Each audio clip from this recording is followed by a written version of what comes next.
Bonjour, bonjour, cher peuple gabonais. Il est présentement 13h23 ici à Blois-Chambord. Je suis votre humble serviteur, Wilfried Okumba Kamitato Lénine Ndjogo. Nous sommes aujourd'hui le vendredi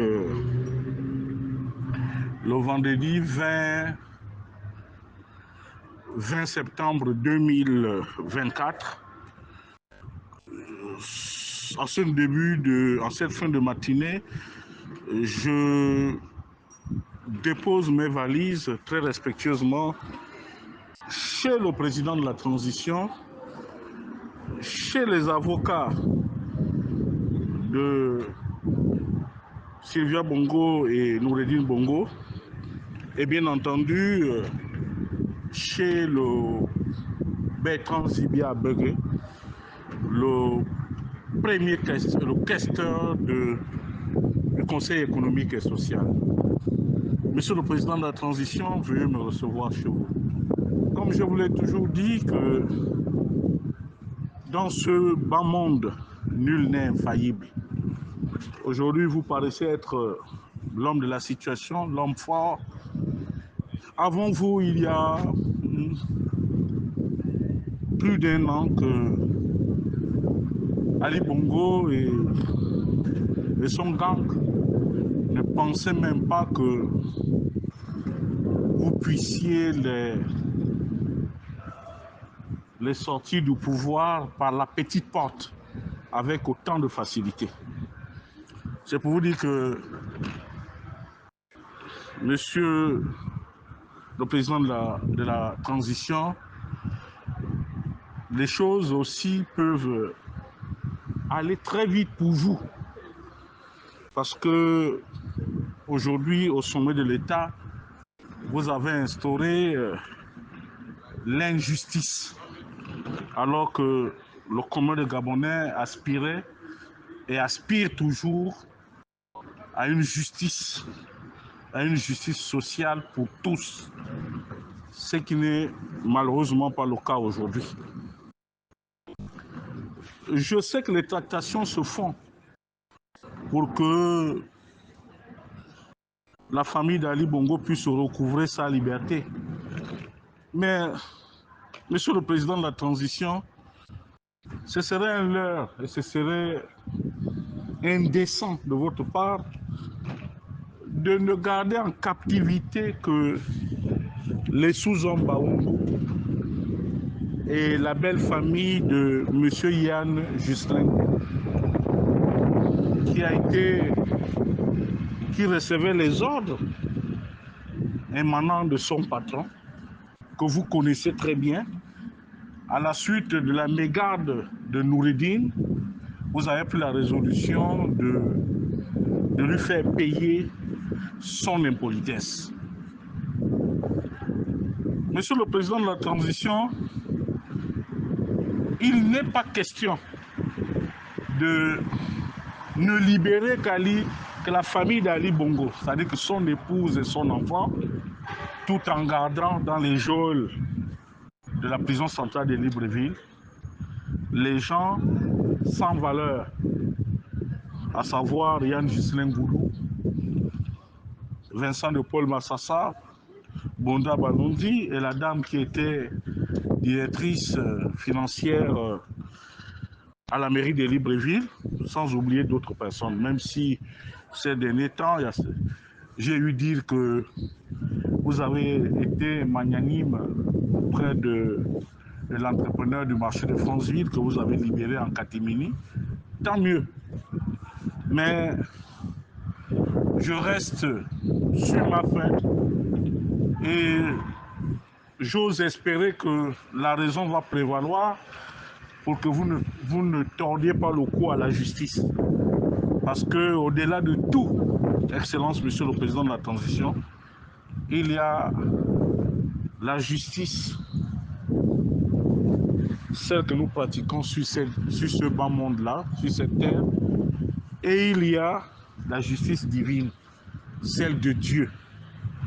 Et vous sachant très bon jésuite. J'espère tout simplement que vous n'allez pas perdre la lucidité ecclésiastique qui vous a toujours animé et qui a toujours guidé vos pas pour la conduite des affaires de l'État ou bien des fonctions que vous avez occupées antérieurement. Je voudrais maintenant m'adresser à l'avocate de Sylvia Bongo de Noureddine. Oui, maître, je vous sais une avocate émérite, au même titre que maître Paulette Oyanondo. Maître, j'ai suivi avec une attention particulière et j'ai même eu froid au dos. Je me suis posé la question si nous étions dans le même pays et que la méchanceté que nous avons vécue sous l'Ancien Régime ne concernait qu'un groupe de personnes, parce que j'étais un peu surpris d'entendre que sous Ali Bongo, la prison centrale était ouverte à tout le monde, à tous les parents, à tous ceux qui voulaient voir les détenus. Mais lorsque j'ai écouté et je continue toujours à écouter les récits du gang de la Gève, je me rends compte qu'il s'agit peut-être d'une autre prison, puisque les fameux mis en cause bénéficiaient d'un traitement inhumain. D'ailleurs, ils n'ont jamais voulu parler de la sodomie, des agressions anales dont ils ont toujours été victimes de la part de la GR et de la part de son commandant en chef, qui est devenu, par enchantement, par le jeu des trucs, par le coup d'État, le président de la transition, le président de la République. Moi, je pense que, maître, vous connaissant, vous avez une obligation de dire la vérité. De dire la vérité. Peut-être qu'en essayant de faire des clins d'œil ou en édulcorant la vérité, peut-être c'est votre ligne de défense, mais cette ligne de défense ne passe pas dans l'opinion. Pour nous, Ali Bongo reste un personnage lugubre et assez dangereux. Mieux, j'ai entendu Monsieur Bertrand Zibia Abégué nous faire étalage de la situation de la Société d'énergie et d'eau du Gabon. Mais comme tous les Gabonais, je n'ai pas souvenance que M. Zibia Abégué a été électricien, plombier ou cadre au sein de la Société d'énergie et d'eau du Gabon. Il vient comme ça bonnement nous raconter que la SCG payait le salaire des fonctionnaires gabonais. D'accord, puisque je ne peux pas comprendre, je veux qu'on me l'explique. C'était quand? Pendant le long règne de Feu le Grand Maître, pendant le règne d'Ali Bongo Ondimba, parce que lorsque le Grand Maître, Feu le Grand Maître décède, la concession avait été, la SCG avait été mise en concession et c'est Veolia qui avait tous les leviers. Veolia était un groupe français reconnu pour sa rigueur. Je suis un peu surpris que Veolia puisse aliéner ces revenus pour pouvoir venir en aide aux fonctionnaires gabonais, alors que nous sommes dans deux comptabilités différentes. L'État gabonais pratique la comptabilité publique et la SCG, à cette époque, pratiquait la comptabilité privée. Et puis, Bertrand, moi je pense que nous sommes les enfants de la rue. Nous sommes les enfants de la rue et lorsque tu parles de Delta Synergie, mais Delta Synergie est dans vos pieds. Delta Synergie est incarné par Henri-Claude Ohima, que le président de la transition pratique tous les jours. Henri-Claude Ohima n'est pas inquiété. Moi, je pense que si on veut faire des choses de manière sérieuse et lucide, il va falloir phagocyter, fermer cette entreprise, cette banque mafieuse qu'est la BGFI Bank. Parce que c'est là-bas où on recycle l'argent de la drogue. C'est là-bas où on blanchit l'argent. C'est là-bas où il y a tous les vices qui plombent le développement du Gabon. C'est dans cette banque.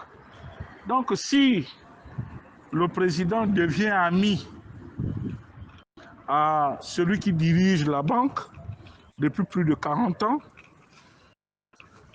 je me pose des questions sur la fiabilité et sur l'honneur du président de la transition. Nous n'avons pas affaire là à un gang qui s'est reconstitué.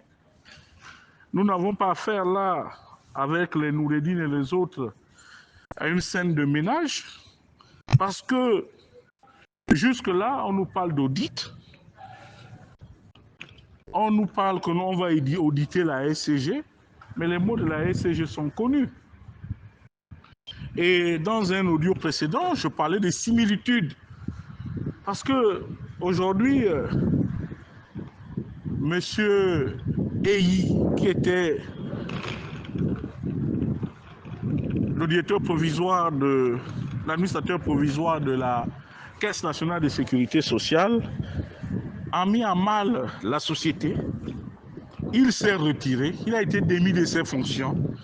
Mais nous, on ne nous a jamais fait le point des ressources qu'il a dû laisser ou qu'il a dû mobiliser au niveau de la Caisse nationale de sécurité sociale. On nous a plutôt servi un nouveau directeur général qui a clochardisé les agents de la CNSS. Ces derniers sont devenus ses femmes, surtout les hommes, puisqu'il est gauche. Et bizarrement, on nous prend M. Indundu, qui a un bon CV, que l'on met comme administrateur provisoire de la Société d'énergie et d'eau du Gabon, sans pour autant nous dire ce qui se passe réellement à l'intérieur. Que reproche-t-on à la direction générale sortante? D'avoir révélé à la face du monde la mafia qui sévit ou qui sévissait dans cette entreprise, ou c'était un moyen de pouvoir sauver M. Pierre Duro, qui est aussi un gangster de haut vol, de sauver Franck Yann Koubdje, de sauver Henri-Claude Ohima, qui sont parties prenantes dans cette mafia. C'est désolant. Monsieur Bertrand Zibi Abege. Et puis, Delta Synergie, tu as été aussi l'un des bénéficiaires parce que après le safari de Koulmonjos avec Feu Fantomas, pour sortir du Gabon, il aurait fallu que Madame Chantal Miboton-Gondjou puisse vous donner l'argent de la pègre, donc l'argent de Delta Synergie, pour que vous puissiez vous rendre aux États-Unis pour échapper à cette justice. Donc, nous disons que on vous laisse faire. Le Gabonais n'a qu'une seule chose à faire, c'est celle de demander pardon à Dieu. Parce que ce que nous vivons, j'ai comme l'impression que nous payons un karma. Nous payons certainement quelque chose, un acte que nous avons posé de manière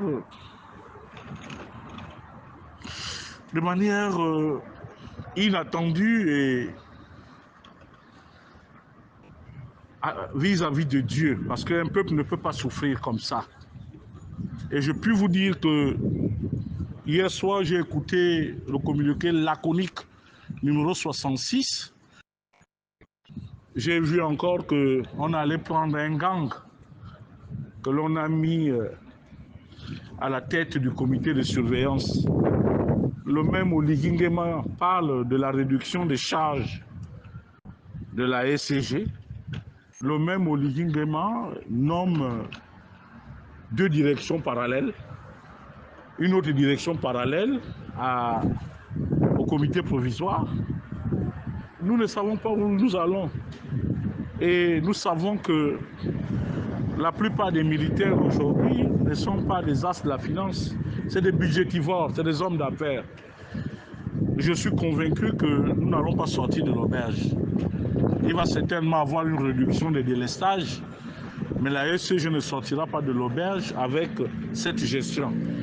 Et M. Brice Clotaire Oligui Nguema, je me rends compte que chaque jour, vous montrez les limites de votre capacité à pouvoir gérer l'État parce que vous n'avez pas le courage de prendre vos responsabilités. La première responsabilité, c'est déjà lorsqu'on enlève, si vous reprochez la mauvaise gestion à Leman Sandungu et à son gang, vous devez absolument démettre ce dernier et mettre une autre direction générale avec des objectifs bien précis. Or là, nous assistons à ce que l'on appelle au quartier dans la rue Maroc, un pas qui va, un pas qui revient, un pas qui va, un pas qui revient.